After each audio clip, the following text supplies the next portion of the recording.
Welcome top news today. President Trump sought the firing of Robert S.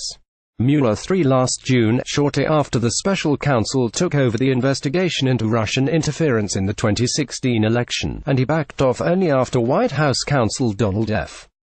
McGahn threatened to resign over the move. The extraordinary showdown was confirmed by two people familiar with the episode, which was first reported by the New York Times. McGahn did not deliver his resignation threat directly to Trump but was serious about his threat to leave, according to a person familiar with the episode. Trump denied the report Friday when asked about it during the World Economic Forum in Davos, Switzerland.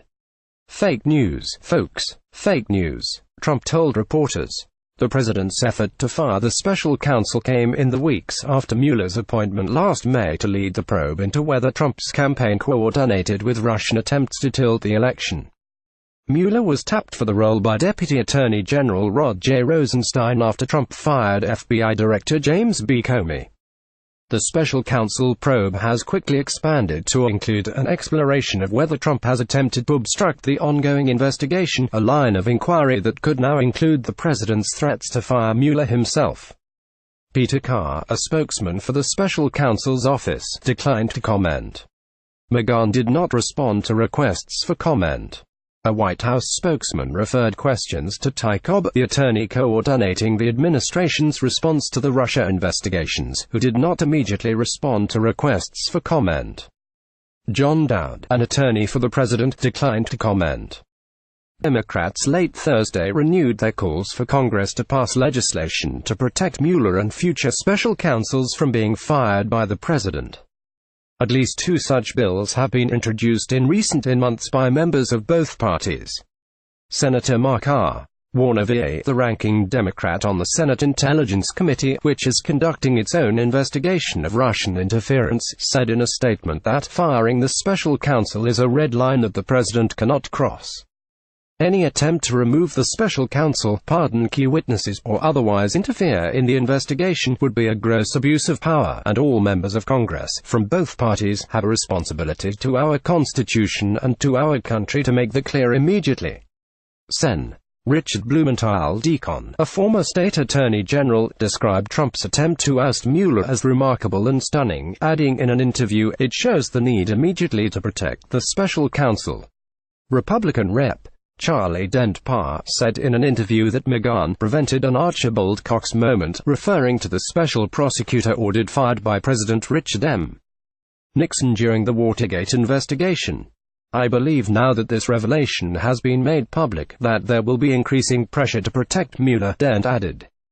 Trump was initially calm when Mueller was appointed, surprising White House aides, according to a senior administration official. But in the weeks that followed, the president spoke with a number of friends and advisors who convinced him that Mueller would dig through his private finances and look beyond questions of collusion with Russians. They warned that the probe could last years and would ruin his first term in office. At the time, Trump's legal team was urging him to take an aggressive posture toward the special counsel and was compiling arguments about why Mueller could not be impartial. Among the points cited an allegation that Mueller had gotten into a dispute over membership fees before he resigned from a Trump-owned golf course in Northern Virginia in 2011. The dispute was hardly a dispute at all. According to a person familiar with the matter, Mueller had sent a letter requesting a dues refund in accordance with normal club practice and never heard back. Trump's ire at Mueller rose to such a level that then White House strategist Stephen K. Bannon and then Chief of Staff Reince Priebus grew incredibly concerned that he was going to fire Mueller and sought to enlist others to intervene with the president, according to a Trump advisor who requested anonymity to describe private conversations. Both of the men were deeply worried about the possibility and discussed how to keep him from making such a move, this person said. Priebus and Bannon did not immediately respond to requests for comment. In one meeting with other advisors, Bannon raised the concern that if Trump fired Mueller it could trigger a challenge to his presidency based on the 25th Amendment, which lays out the process of who succeeds a president in case of incapacitation. Despite internal objections, Trump decided to assert that Mueller had unacceptable conflicts of interest and moved to remove him from his position, according to the people familiar with the discussions. In response, McGahn said he would not remain at the White House if Trump went through with the move, according to a senior administration official. The president, in turn, backed off. Since then, Trump brought in a new legal team that has counseled cooperation with Mueller. He has continued to fume about the investigation, even as his lawyers have publicly pledged to work with the special counsel.